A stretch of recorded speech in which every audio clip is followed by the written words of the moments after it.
Shalom, shalom, peuple de Dieu.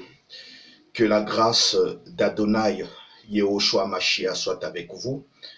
Notre Seigneur Jésus-Christ, aujourd'hui, nous donne encore une fois cette opportunité de pouvoir, mes bien-aimés, entrer dans la profondeur de sa parole. Et c'est dans cette perspective, mes bien-aimés, que nous serons conduits à étudier, à voir cet exposé, cette thématique sur le nouvel ordre mondial que nous avions vu dans notre enseignement précédent. Mais cette fois-ci, le Saint-Esprit nous conduit à voir encore de plus profond ce thème, ce sujet sur l'Antichrist. Et donc, nous sommes amenés à voir l'Antichrist, ce sujet important et qui va véritablement nourrir notre âme, qui va nous donner une connaissance par la grâce de Dieu. Et le Saint-Esprit, mes bien-aimés, qui est l'enseignant par excellence, nous conduira, mes bien-aimés, pendant tout ce temps, en sorte que cette étude ne soit pas simplement une étude de l'intellect, mais que cela véritablement vienne renforcer notre capacité spirituelle et avec la grâce de Dieu, que nous puissions marcher comme il se doit, comme des enfants qu'Hachem véritablement a envoyés ici-bas sur terre pour accomplir donc les affaires du Père. Je suis votre bien-aimé frère, le docteur Odissel, et nous sommes donc, mes bien-aimés, à notre rendez-vous. Et le thème que nous abordons maintenant est intitulé l'Antichrist. Et nous allons voir tout son environnement, les contours, mes bien-aimés, son histoire, l'origine, les perspectives et les aboutissants jusqu'à la finalité donc de l'Antichrist. C'est un sujet extrêmement vaste, c'est un sujet d'actualité et nous inscrivons ce sujet, mes bien-aimés, dans notre vaste enseignement sur l'eschatologie et la prophétie. Et sans plus tarder, mes bien-aimés, nous allons débuter donc notre sujet et par la grâce donc du Saint-Esprit, nous osons croire que nous serons attentifs, mes bien-aimés, soyons attentifs, ayant donc nos oreilles circoncis, notamment par le Saint-Esprit, afin de comprendre la pensée éternelle de notre Dieu. Nous sommes chrétiens et nous croyons fermement, totalement au Seigneur Jésus-Christ, qui est notre Seigneur, qui est notre Sauveur, qui est celui qui nous a rachetés, mes bien-aimés, de la perdition et de la mort. Et aujourd'hui, nous sommes les privilégiés du royaume. Étant donné que nous sommes l'épouse de Christ, mes bien-aimés, Dieu, en ce temps de la fin, a assigné une plénitude de sa parole afin que, mes bien-aimés, nous ayons accès au mystère du dos du livre. Et c'est pourquoi dans Matthieu chapitre 13, le Seigneur lui-même a dit aux autres, il parle en parabole, mais à nous, il nous donne les détails donc de la vision. Et il y a une très grande différence donc entre être spirituel et être véritablement divin. Car le diable est spirituel aussi, mais nous sommes esprit et divin. Un esprit divin afin de comprendre les mystères cachés de Dieu en ce temps de la fin qui est appelé également la Odyssée.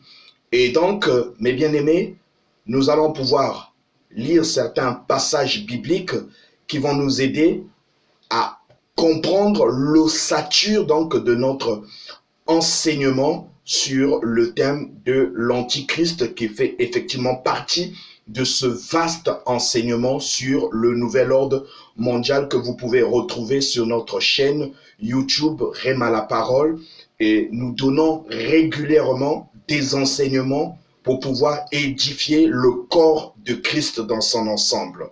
1 Jean chapitre 2, 1 Jean chapitre 2, à partir du verset 18 au verset 24. 1 Jean chapitre 2, verset 18 au verset 24.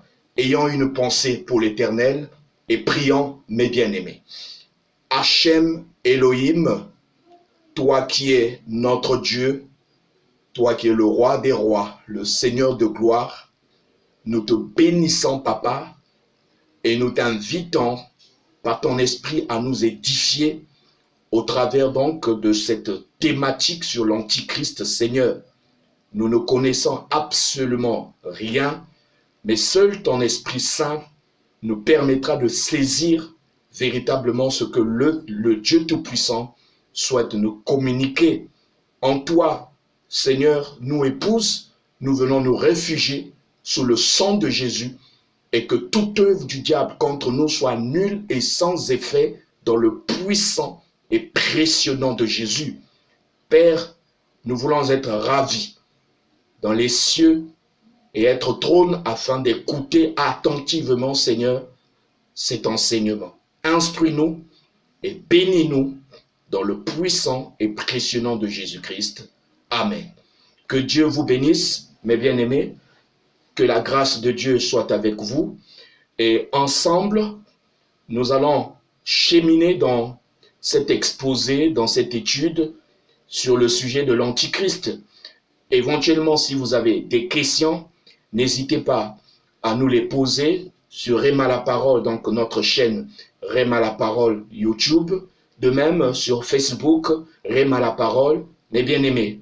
Et avec la grâce de Dieu, toute question biblique a des réponses bibliques. 1 Jean, chapitre 2, à partir du verset 18 à 24, nous lisons « Au nom d'Adonai Yehoshua à Mashiach, le Seigneur Jésus-Christ. Petits enfants, c'est la dernière heure et comme vous avez appris qu'un antéchrist vient, il y a maintenant plusieurs antéchrists. Par là, nous connaissons que c'est la dernière heure. Ils sont sortis du milieu de nous, mais ils n'étaient pas des nôtres. Car s'ils eussent été des nôtres, ils seraient demeurés avec nous. Mais cela est arrivé afin qu'il fût manifeste que tous ne sont pas des nôtres. Pour vous, vous avez reçu l'onction de la part de celui qui est saint et vous avez tous de la connaissance, mes bien-aimés. Je vous ai écrit, non que vous ne connaissez pas la vérité, mais parce que vous la connaissez et parce qu'aucun mensonge ne vient de la vérité. Qui est menteur? Sinon, celui qui nie que Jésus est le Christ, celui-là est l'antéchrist, qui nie le Père et le Fils. Quiconque nie le Père ou quiconque nie le Fils n'a pas non plus le Père. Quiconque confesse le Fils a aussi le Père. Que ce que vous avez entendu dès le commencement demeure en vous. Si ce que vous avez entendu dès le commencement demeure en vous, vous demeurerez aussi dans le Fils et dans le Père. Que Dieu bénisse sa parole, que sa grâce, mes bien-aimés, soit avec nous. Éventuellement, nous aurons également à lire dans 2 Thessaloniciens chapitre 2, à partir du verset 1er jusqu'au verset 12 à 13. Et nous non plus, nous devons également lire 2 Jean, mes bien-aimés, le livre de Jean, 2 Jean 7, que nous pouvons lire. Il est écrit ceci: car plusieurs séducteurs sont entrés dans le monde qui ne confessent point que Jésus-Christ est venu en chair. Celui qui est tel, c'est le séducteur et l'antéchrist. Le séducteur et l'antéchrist, mes bien-aimés. Donc il y a une grande différence. entre l'antéchrist et les antéchrists que nous allons voir donc au fur et à mesure. Des passages également que vous pouvez noter, Apocalypse chapitre 5 et Apocalypse chapitre 6, mes bien-aimés. Qui est l'antéchrist dont parle la Bible? Qui est l'antéchrist dont parle la Bible, mes bien-aimés? Eh bien, nous ne pouvons pas toucher l'antéchrist, mes bien-aimés, si nous ne remontons pas au commencement. Pourquoi? Parce que tout ce que nous vivons aujourd'hui, il y a eu un commencement. Il y a une source, mes bien-aimés, il y a une histoire et nous devons remonter donc l'histoire. Vous ne pouvez pas aujourd'hui prétendre enseigner le Nouveau Testament, l'Apocalypse, si vous ne connaissez pas effectivement la Genèse et ainsi de suite, parce que tout se complète. La Bible ne se contredit pas, elle se complète, et c'est pourquoi il y a certaines questions qui peuvent être posées dans le Nouveau Testament et nous avons des réponses dans l'Ancien Testament et vice-versa. Et c'est pourquoi, mes bien-aimés, nous sommes conduits à voir l'origine de l'Antéchrist, et nous partirons donc, mes bien-aimés, dans l'éternité, parce que c'est un chapitre important pour le corps de Christ, le chapitre donc de l'éternité, parce que à partir de là, nous avons un aperçu, nous avons une compréhension nette du commencement de toutes choses, et l'alpha et l'oméga, le Dieu tout-puissant, Hachem Elohim, nous aidera, mes bien-aimés, à entrer dans la profondeur de la parole. Et c'est pourquoi, mes bien-aimés, il nous est parlé dans la Bible de l'éternité. La thématique de l'éternité vient en effet nous éclairer sur énormément de choses qui eurent eu lieu dans le passé, très très très lointain. Et c'est pourquoi la thématique de l'éternité et biblique est évoquée. Dans la Bible, vous avez des passages bibliques de Job, chapitre 38, à partir du verset 1er au verset 38.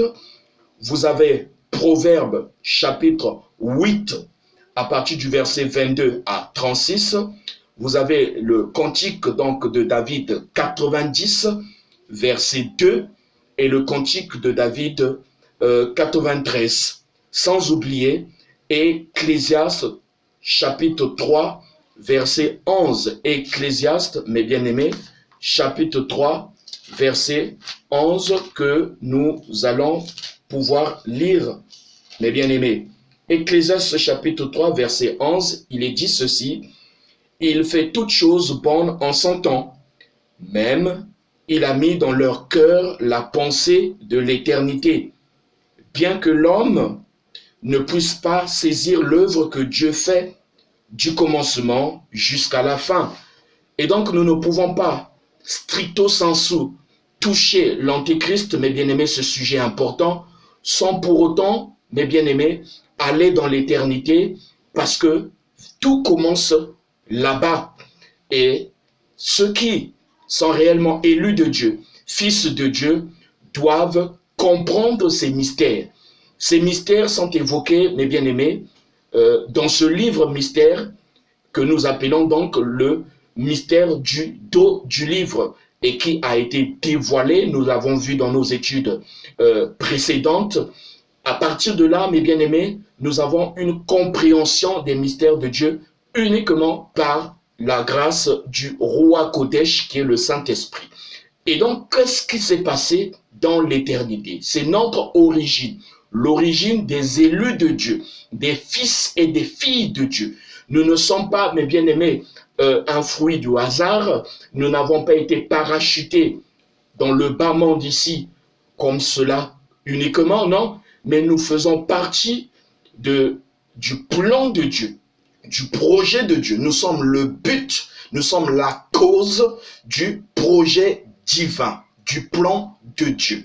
Et dans l'éternité, mes bien-aimés, car l'éternité n'est pas une dimension, l'éternité n'a ni commencement ni fin, ça n'a rien à voir avec la fondation du monde, mes bien-aimés, car dans l'éternité, il n'y a ni étoile, ni esprit, ni quoi que ce soit que nous pouvons voir, toucher, humer et ainsi de suite. Tout ce qui est dans l'éternité, mes bien-aimés, c'est que Dieu est. Il est le « je suis », le Irie, c'est-à-dire elle est là Elohim.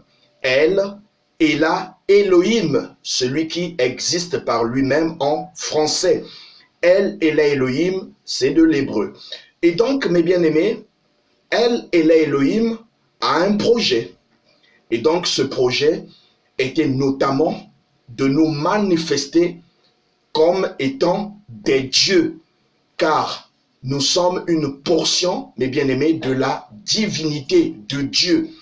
Et étant donné qu'il est dans l'éternité, mes bien-aimés, alors il ne pouvait pas créer, pas qu'il n'était pas capable de créer, il ne pouvait pas créer parce que sa gloire est tellement infinie.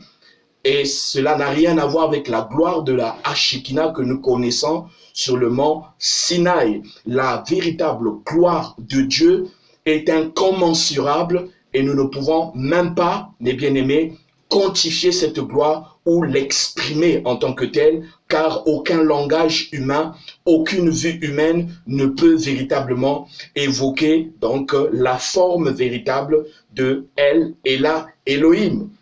Alors, qu'est-ce qu'il voulait? Alors, il voulait établir donc son projet divin, manifestant donc les élus qui étaient en lui, car les élus de Dieu, Christ l'a dit que Dieu nous a connus. Il nous a connus avant la fondation du monde, avant qu'il y ait les galaxies, les planètes, les constellations, tout ce que nous connaissons, nous vivons. Tout cela, mes bien-aimés, a eu un commencement, c'est la création. Mais avant que toute chose n'existe, mes bien-aimés, Dieu nous connaissait et nous venons donc de l'éternité, nous venons de lui, mes bien-aimés. Le chapitre sur l'éternité, nous l'évoquons et nous l'avons évoqué à plusieurs reprises dans nos vidéos précédentes que vous pouvez retrouver. Et donc, elle et la Elohim devaient manifester les Eloah, les élus véritables, qui viennent de lui. Et donc, par conséquent, il ne pouvait pas les manifester ainsi, car dans l'éternité, tout ce qu'il manifesterait allait s'autodétruire. Et buté donc à cette situation qui le concernait lui-même, sachant toutes choses du commencement à la fin, elle et la Elohim, donc, était obligé de se compresser, de compresser toute cette gloire infinie, mes bien-aimés. Et il a pris ce que nous appelons le corps théophanique. Il a pris un corps théophanique qui est la parole, le logos, Adévar, et en prenant donc cette parole, ce véhicule, mes bien-aimés, ce corps, le premier corps qui puisse exister, c'est la parole, mes bien-aimés. À partir de là, il prend cette parole, il entre dans cette parole et il rentre dans la temporalité. Donc, la parole, la théophanie, rentre donc dans la temporalité, dans le temps, et à partir de là, il appelle à l'existence tout ce qui n'existe pas. Car notre Dieu est un Dieu d'ordre et non de désordre. Donc, avant donc de manifester l'homme, il fallait d'abord établir toutes choses. Et ayant quitté l'éternité, le corps théophanique, le logos, la parole, est entré dans la temporalité, dans le temps. Et à partir de là, il peut appeler à l'existence tout ce qui n'existe pas. De là, mes bien-aimés, il crée d'abord ce que l'on appelle le monde spirituel, ou le monde immatériel, mes bien-aimés. Le monde spirituel ou le monde immatériel. Et nous retrouvons cette création car il appelle à l'existence les anges, les malaks, et il place son trône au ciel, mes bien-aimés, les cieux des cieux.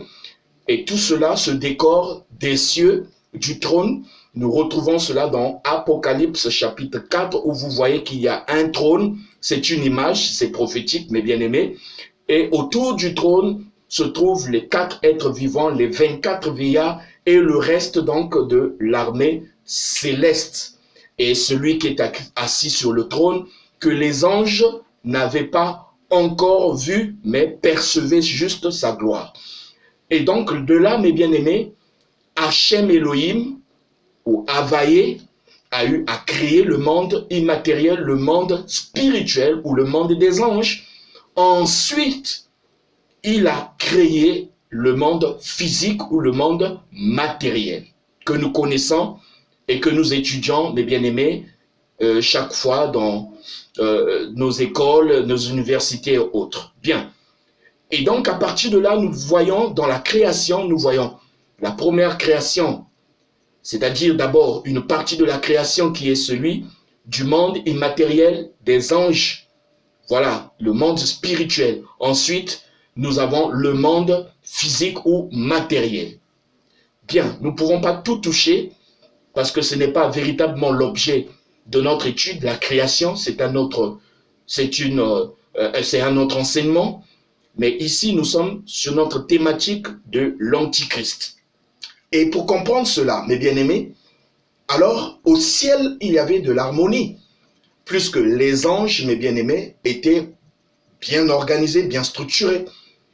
Et le premier ange, c'est-à-dire chérubin que Dieu a eu à créer, c'est Lucifer que nous connaissons.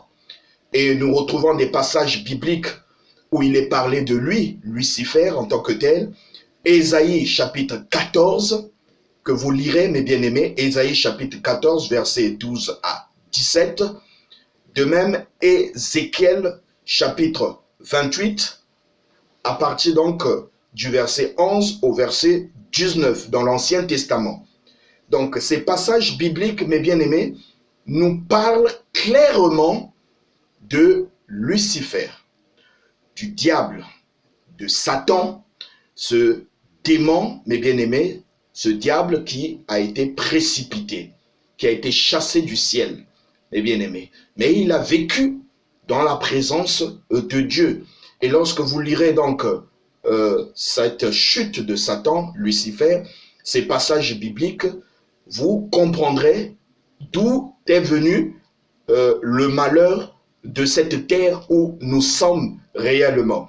Donc la chute de Satan, de Lucifer, c'est fait au niveau du ciel.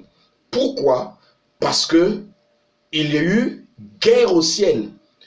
Et pourquoi il y a eu guerre au ciel? Parce que le diable, donc Lucifer, le dragon ancien, a voulu faire un coup d'État.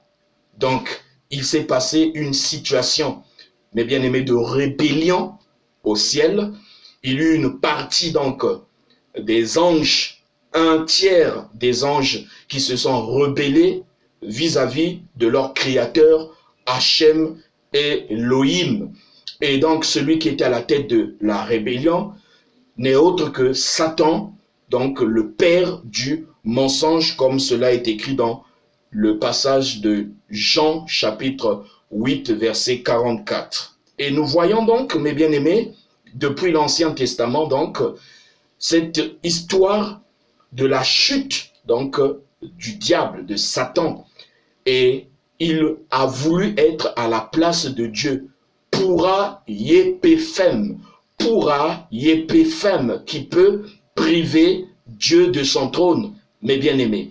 Et étant donné que sa rébellion a échoué, son coup d'État a échoué, mes bien-aimés, alors Dieu demanda donc à l'ange Michael de le précipiter ici-bas sur terre. Et donc lorsque vous lirez Ésaïe chapitre 14 verset 12 à 17 et Ézéchiel chapitre 28 verset 11 à 19, il nous est clairement dit bibliquement que Satan était déjà ici-bas sur terre et en plus dans le jardin d'Éden lorsque Adam a été manifesté par son père. Le jour où Adam a été créé, mes bien-aimés, Satan et le royaume des ténèbres étaient déjà ici-bas sur terre. Tout est écrit et tout est biblique, mes bien-aimés. Et donc à partir de là, nous voyons clairement qu'il y a eu la chute de Satan.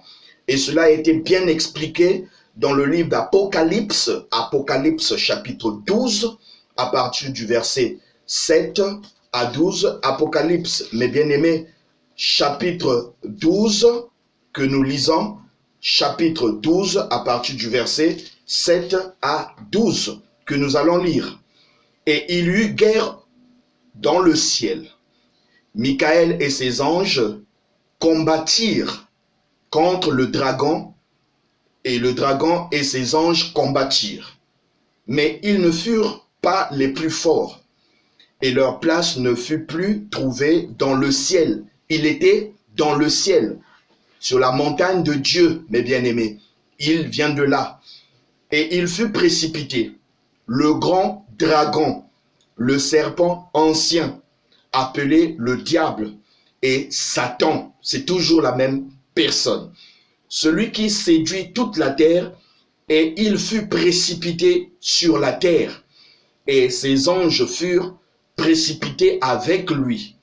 Et j'entendis dans le ciel une voix forte qui disait, maintenant le salut est arrivé, et la puissance et le règne de notre Dieu, et l'autorité de son Christ, car il a été précipité, l'accusateur de nos frères, celui qui les accusait devant notre Dieu jour et nuit, jour et nuit. Ils l'ont vaincu à cause du sang de l'agneau et à cause de la parole de leur témoignage, et ils n'ont pas aimé leur vie jusqu'à craindre la mort. C'est pourquoi, réjouissez-vous, cieux, et vous qui habitez dans les cieux. Malheur à la terre et à la mer, car le diable est descendu vers vous, animé d'une grande colère, sachant qu'il n'a que peu de temps, Donc, mes bien-aimés, le diable qui était dans la présence de Dieu, qui servait son créateur, et je rappelle encore que Lucifer, c'est l'ange de lumière, et c'est un ange particulier, car le jour où il fut créé, mes bien-aimés, il a été créé de façon en sorte que, mes bien-aimés, sa beauté soit une beauté éclatante. Et de plus, c'est l'ange selon la beauté de Dieu, mais il n'est pas fort, il n'est pas fort. Et de là, nous parlons précisément des particularités de ces anges. Michael est considéré comme l'ange selon la force de Dieu. Mais Michael n'est pas plus beau, mais bien aimé, que Lucifer. Et ainsi de suite, chaque ange, chaque archange, séraphin et autres, a des noms et des particularités. Et donc, lui, Lucifer, mes bien-aimés, imbu de lui-même, rempli de convoitise, car c'est la convoitise de l'adoration qui a précipité donc sa chute, et donc a naquit dans son cœur le mal, a naquit dans le cœur donc de Lucifer le mal, c'est-à-dire la convoitise, le meurtre, le mensonge et la volonté de renverser le Créateur Hachem Elohim, ce qui est impossible et impensable, mes bien-aimés. Et donc, il fut précipité ici-bas sur terre après qu'il y ait eu guerre au ciel. La guerre n'a pas commencé ici-bas sur terre, mes bien-aimés. La guerre a commencé au ciel. Le péché a commencé donc au ciel, mes bien-aimés. Nous le comprenons au travers de ces passages et de la Bible. Et vous lirez également Apocalypse chapitre 20, à partir du verset donc 1er au verset 10, c'est dans le Nouveau Testament. Nous rappelons également que le Seigneur de gloire, Jésus-Christ, nous a parlé effectivement de cette chute, la chute donc de Lucifer, qui démontre pleinement que la parole de Dieu se complète. La parole de Dieu ne se contredit pas. C'est notre étude, mes bien-aimés, et nous avançons lentement, mais sûrement. Lisons Luc chapitre 10, verset 18. Luc chapitre 10, verset 18. C'est Jésus, notre Seigneur, qui parle. Il dit, Jésus leur dit, je voyais Satan tombait du ciel comme un éclair. Je voyais Satan tomber du ciel comme un éclair. C'est la chute donc de Satan, Lucifer. Il était, mes bien-aimés, précipité ici bas sur terre. Alors, lorsqu'il fut précipité ici-bas sur terre, étant donné qu'il voulait imposer ce que l'on appelle donc un nouvel ordre spirituel au ciel qui n'a pas marché, cela a subi donc un puissant échec. De même, ayant séduit Adam et Ève afin de pouvoir notamment continuer à perpétrer le mal, cela n'a pas marché dans le jardin d'Éden. Ils furent chassés, et lui aussi, mes bien-aimés, du jardin d'Éden par Hachem Elohim.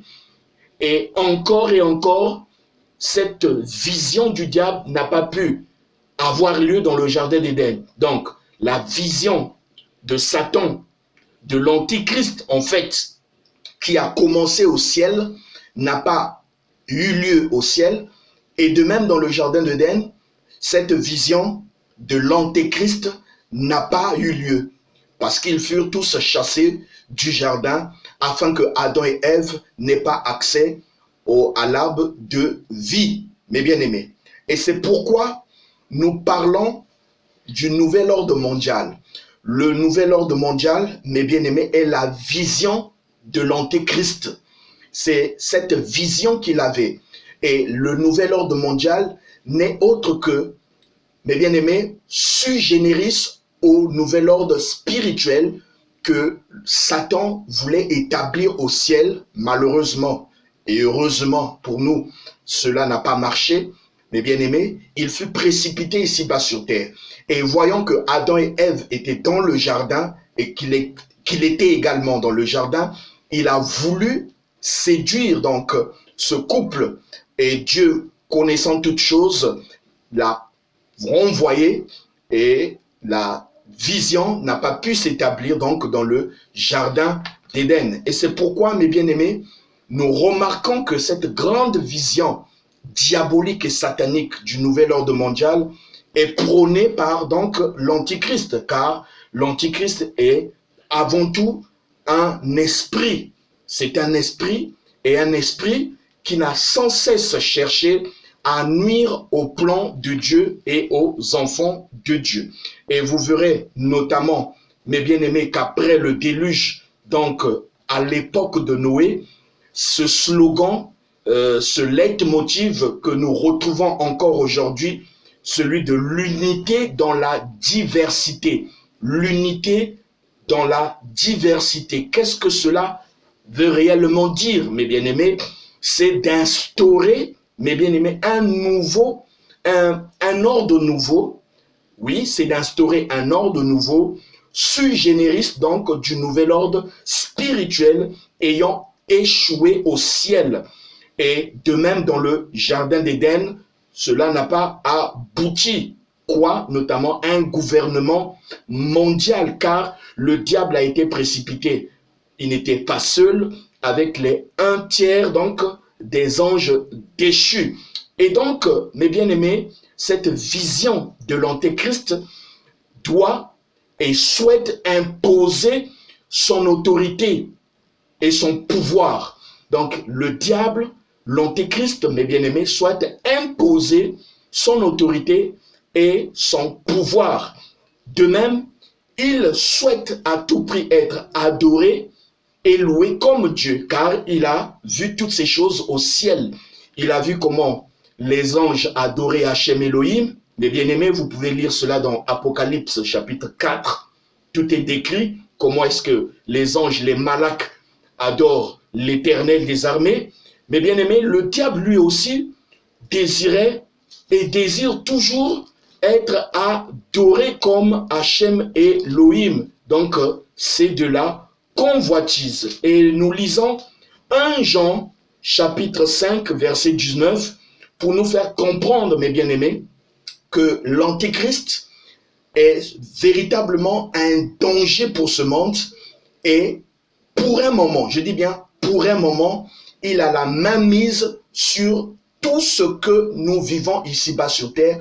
Le système, mes bien-aimés, de ce monde est sous son contrôle. Il est écrit dans 1 Jean chapitre 5, verset 19, « Nous savons que nous sommes de Dieu et que le monde entier est sous la puissance du malin. » C'est écrit, mes bien-aimés, que le monde actuellement, pour un moment, est sous le contrôle du malin qui n'est autre que le diable.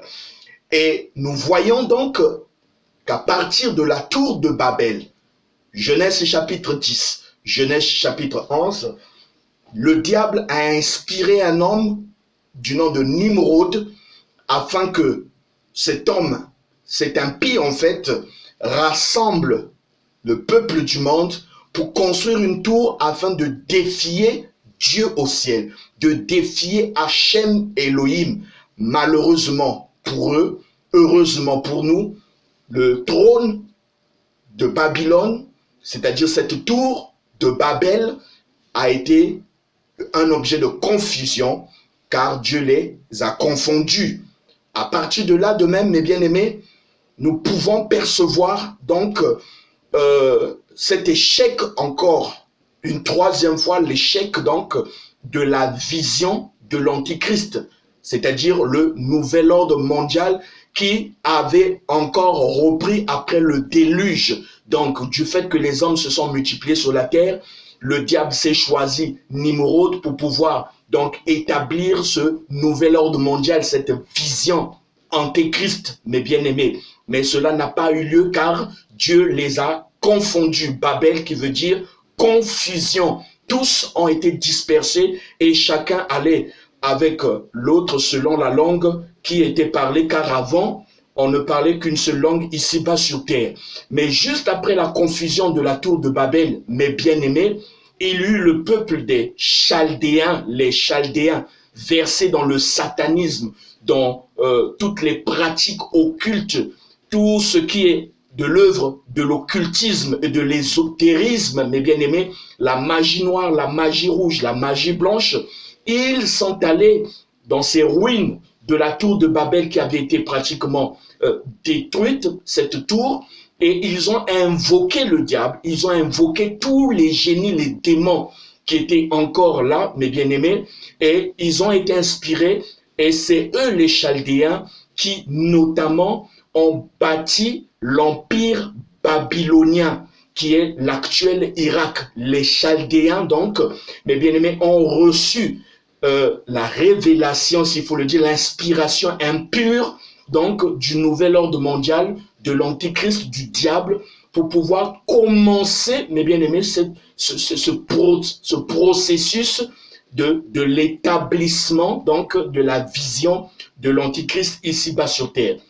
Dans la mesure où cette vision de l'antichrist, cette vision du nouvel ordre mondial n'a pas abouti donc au ciel, car étant donné qu'ils voulaient instaurer un nouvel ordre spirituel là-bas, ils ont été précipités dans le jardin.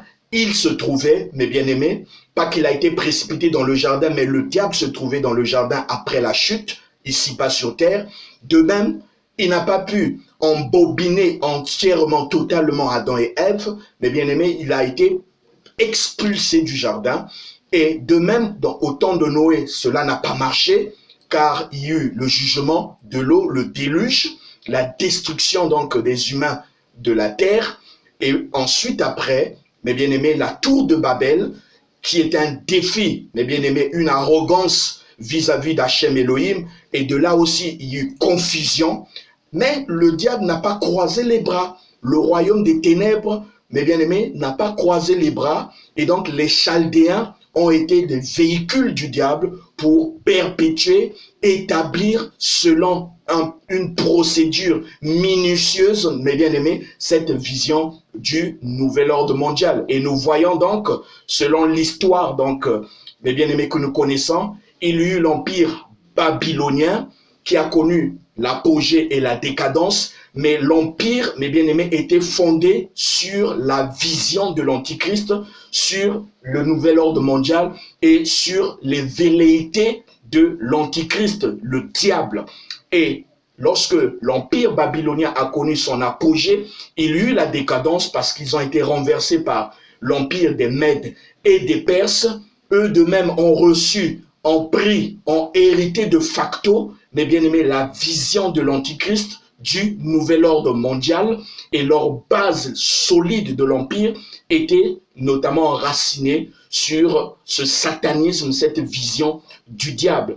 De même, les Mèdes et les Perses ont été renversés, ont connu l'apogée et ont été donc ont subi la décadence. Ensuite, il y eut l'empire, mes bien-aimés, grec. Eux de même ont hérité, après la conquête de l'empire des Mèdes et des Perses, les Grecs ont hérité de facto la vision du diable, du nouvel ordre mondial, et donc les velléités de l'Antichrist. Et donc l'empire grec a connu aussi l'apogée, la décadence. Ensuite, le quatrième empire, mes bien-aimés, est l'empire romain. L'empire romain, donc, qui a connu un apogée et puis une décadence. Mais rappelons aussi que l'Empire romain a hérité de facto la vision de l'Antichrist, la vision du nouvel ordre mondial, et nous donnerons des détails au fur et à mesure, mes bien-aimés, car c'est un chapitre que nous avons déjà abordé dans plusieurs vidéos sur notre chaîne Réma la parole, mes bien-aimés. Et donc, nous comprenons, mes bien-aimés, que l'Antichrist n'est pas notre ami. Il est ici-bas sur terre pour instaurer son règne, le règne du diable, le règne de Satan ici-bas sur terre. Et en cela, tout faire pour combattre donc la présence de Dieu, le véhicule de Dieu qui est l'Église. Et nous voyons, dans notre troisième point, Christ et l'Antichrist, car cette guerre entre Christ et l'Antichrist, mes bien-aimés, est une guerre spirituelle.